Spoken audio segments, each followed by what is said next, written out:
If you happen to be lucky enough to buy a property or inherit a property, you have the opportunity to start to plan your infrastructure to reduce erosion. You always have a lot of stuff that's already in place, then you have to deal with that. But if you're putting in new infrastructure, it's good to think about erosion control right from the beginning. The type of things you should be thinking about are the placement of tracks, water points, your yards, sheds, your fire breaks, water points such as dams and dam bywashes, those type of things. They're notorious for erosion. That's why property planning is so important. If you have those things in the right place from the start, you have a really good opportunity to reduce erosion. Prevention is always better than cure. Access tracks can become severely eroded if they are not located correctly. Tracks in steep areas are particularly prone to erosion. As water runoff travels down the poorly vegetated track surface, it gains speed and causes erosion.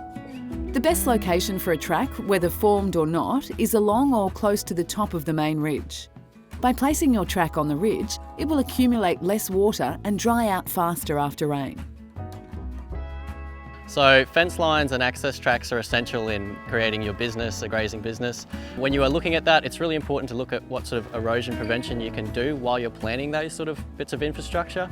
If you can, make sure you can run those along ridge lines because it doesn't gather any water. If you have to go downhill with those structures, which is fine, make sure that you have the appropriate amount of woe buoys there to divert water off that track and spread it onto a well-grassed area.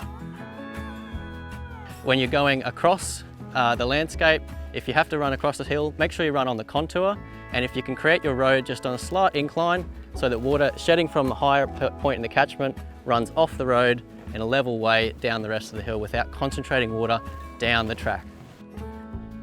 The same principles of sticking to ridges, using woe buoys and running along the contour apply to fire breaks as well as fence lines and tracks. The track behind me is a good example of a concentration of water by an access track and a fence line. So the track's been put in to support the fence line, but the track has gone straight downhill without an appropriate amount of woe buoys to divert water off the track. So water is really concentrated down this track and has started to feed some gullying further downstream. There are some low-cost solutions to fix this problem. We've caught it early enough that a few woe buoys, grading the track flat, will really divert that water and save this site. When installing fence lines, access tracks and fire breaks on a property, or doing any type of property planning, keep these key points in mind. 1. Stick to the top of ridge lines.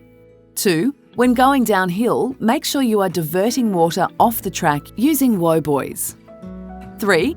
When going across a hill, follow the contour. Create roads on a slight incline so water does not pool or travel down the path, but instead flows across the track.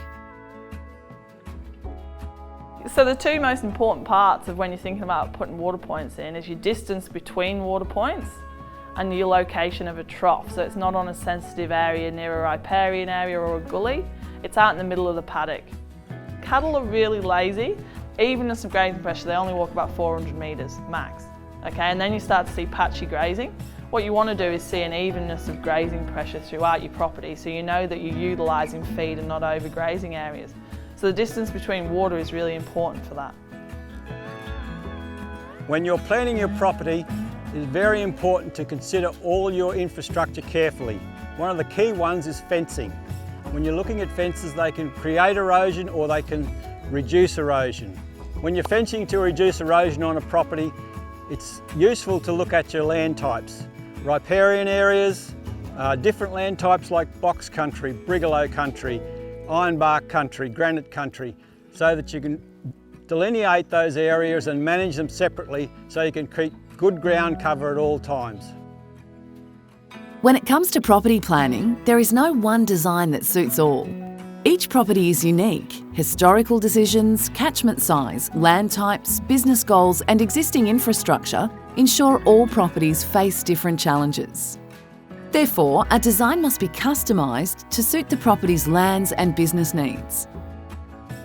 This property is an example of good property layout here on top of the ridge, where you've got a water point, water distribution point on top of the ridge, this track, access track along the top of the ridge, and a fence line along the top of that ridge with tracks on both sides so that water can flow away and not be concentrated in either of those points. Taking extra care to get your property plan right can save you thousands of dollars. When planning property infrastructure, the aim is to minimise the use of costly resources and minimise stress on management, workers and livestock. Gully prevention is always better and cheaper than a cure. Burnett Mary Regional Group and Fitzroy Basin Association work in Queensland with local landholders to prevent erosion and heal damaged land. Interested in learning more? Landholders located in the Fitzroy or Burnett Mary regions are welcome to collect a Gully Erosion manual from FBA or BMRG.